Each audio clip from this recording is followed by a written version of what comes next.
Hey, ladies and gentlemen, Dan here. And I want to talk to you about something, you know, that you may have not thought of. So here's the question: what do Christians in the 1980s and social justice warriors of today have in common? Two words: witch hunt. Yes, actually, I'm not joking about that. You see, a little story for you. I believe that the modern Me Too movement, and in general the social justice movement that's been happening for the past like 5, 6 years, is the modern satanic panic. Now, some of you are like, who didn't grow up in the 1980s or 90s, are like, what's the satanic panic? Well, ladies and gentlemen, let me explain this. You see, long, long ago in the yesteryear of 1980s, there was a sudden resurgence, particularly around the time of Ronald Reagan's election, of religious fervor. These cycles are called revivals. It's a thing that actually happens, or awakenings, quote unquote. This happened back in the 1700s. Yeah, it was 1700. It was one of the later, early America. So, what happened? Well, Reagan basically won Southern Democrats over to being Republicans because, hey, this guy is kind of conservative. He's a conservative Republican, which wasn't very common back then. I mean, Jerry Goldwater kind of started that, but that's beside the point. So they saw this, well, Nancy, I go, yeah, this guy's clearly, got. So the what was coined later as the moral majority, took power and started claiming everything from Smurfs to Dungeons and Dragons to Pokemon were of the devil because of a dozen reasons. You can only go and watch videos where people claim that the Smurfs are satanic because they're blue and they have black lips and that's what the dead, stuff like that. So, back during the Satanic Panic, you had a bunch of trials come up, including what are known as the Keller trial, the Bucky trial, which were cases of people being accused of engaging in satanic rituals, particularly ritual abuse. These were like teachers. Now, part of this, what happened was, this was kind of a big changeover. We had, if we're going from, stay-at-home moms, because this is right after second wave feminism kind of won its, women should have the right to work, and, Roe v. Wade, this kind of era. But because of that, because you had a number of moms going into the workforce, you had a lot of them kind of paranoid about what's being taught at those schools, because when you're back in the 50s and 60s, mom was home to, make sure kids were taught, the family values. It wasn't until, they got to like age 5 when they go into kindergarten when they really actually would go and, do this stuff, actually interact with people. But they were starting at a much younger age with daycare. I used to go to a daycare.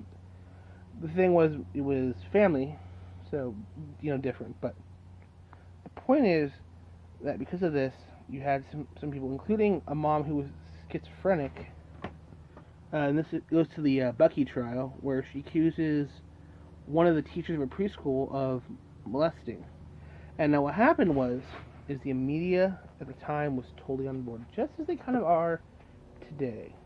Now the difference again today compared to the Me Too is that we have the internet. We can only go and say, that's bullshit, as we should. But because of that, you had a number of people get in trouble. And then in cases where, or someone did something that was vaguely like, oh, this must be bad because they're into this, like the West Memphis 3, where 3 boys accused of ritualistically murdering 3 little boys and mutilating like their genitals. But it turns out that when they actually went back and checked the evidence, it looked more like this was a crime of passion, and that it was like, again, most crimes of passion are done with familial, possibly thoughts were that one of the kids was being abused by the stepfather, and that he got caught and he killed the boys out of, oh shit, I don't want to get caught. That happens. Because of that, three men were basically sentenced to like 20 years in life, but luckily people like Marilyn Manson got the help through like documentaries, helped get them, exonerated. But now, what does this have all to do with social justice? Well, in both cases, the modern movement and the Satanic Panic, there was complicitness by the media. There was the same moniker that we heard today, said in the 80s, when you would question and want evidence. I choose to listen and believe what the victims are saying. Not exactly the same wordage they said, but basically the same thing. It's very much a listen, believe, very reactionary, very much emotional, looking for boogeymen in the closet. You see this with social justice, like when we called out like the corruption in journalism. That shit was like, they got pissed, and I'm pretty sure when people actually were like, this is stupid, but because again we didn't have the media platforms we do these today, all that stuff was kept underground. But another big thing also to bring up in this regard is something a little more sinister. Now, I'm going to try to figure out how to word this, but there was, the whole pointing out there is a secret agenda behind media stuff. Yes, same media who's supporting these people also, or maybe not the whole media, but maybe aspects of it don't fall in line with what they're preaching.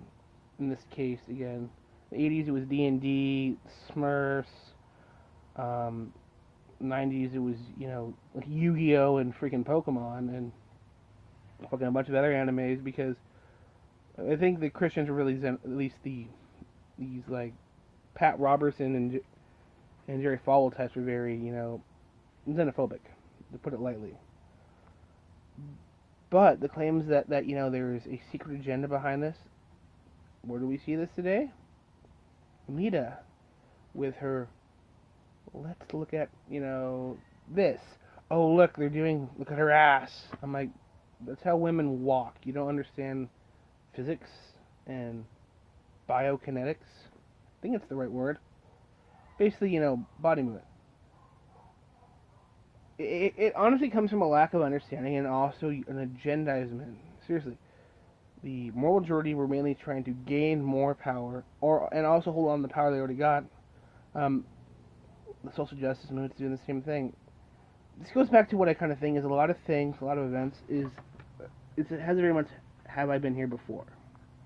And yes, there's a lot of hallmarks of the Satanic Panic that are in the modern social justice movement. It's kind of a thing we see lately. Like, we see a lot of, we call seesawing. Back in the 80s, you had Satanic. But in the mid-90s, you had the rise of the PC culture. And actually, at that time, they kind of combat both the moral majority and the rising PC culture. You had the edge culture rise up. So mainly the real big thing to fight against the majority and then the PC culture of the 90s was the rise of punk, I know people don't consider Green Day punk, but back in the day they really were kind of like fuck the system, which they were perfectly justified in saying. It was only again like around 2005 after George Bush's re-election that we really started seeing a push for edge as the dominant culture, as being a lot more open and laissez-faire. Now, what I'm worried about is that we'll see a resurgence, especially with the conservatives in power, a possible seesaw back to a moral majority. We kind of started seeing a bit of that in the 2000s, where they tried to claim that if you're not supporting the president, you're not supporting the troops, and you're, treason, something like that. So let's hope that the edge defeats both the moral majority and the PC from rising again. Anyway, My name is Dan. I hope you enjoy this video. Kind of my insane ramblings. But thank you for watching. Remember to like and subscribe, because every thumbs up and every subscribe draws more people in. Thank you, and have a wonderful day. Hasta luego.